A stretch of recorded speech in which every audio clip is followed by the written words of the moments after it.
walk out on the shop floor today and people are missing. Look in the lunchroom, there's computers open, people on computers. I see people on site.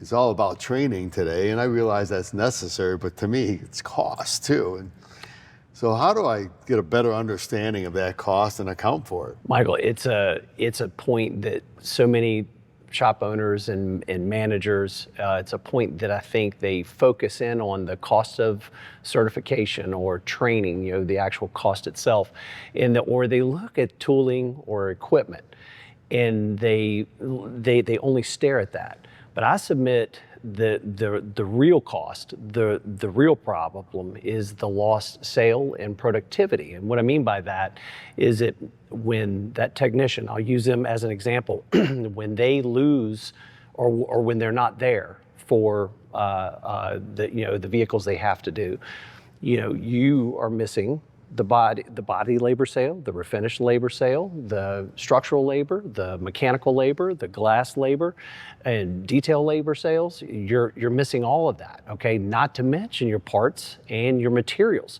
So all of that is your true cost to what that class or classes cost you. And you combine that with ever how many technicians and or admin staff that you have gone, it's an incredibly costly thing that I think most people don't realize the real cost there. Well, I'm not feeling any better.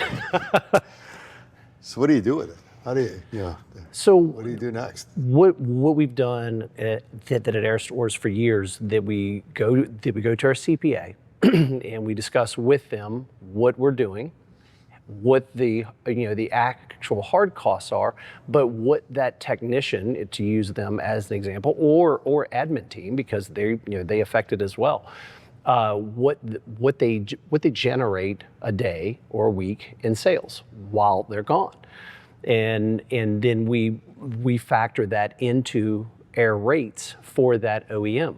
All of Air OEMs have different rates because each one costs us a little bit differently. So we want to make sure that we realize the return on investment, and that we factor that into each rate that we come up with. Yeah. When you say rate, you're talking about door rate. Yes, sir. Yes, sir. We're talking about, again, what we are going to charge for each hour of labor for that particular OEM. The training costs are extensive, no doubt about it, and certainly necessary, but Yes, the cost of not training could be even more. You make a great point, and each day, that's one thing that we have to keep in mind, is that there is an alternative to doing what we're doing, and that's doing nothing, and that's not an alternative. If you enjoyed this video, join SCRS. Like, share, and subscribe.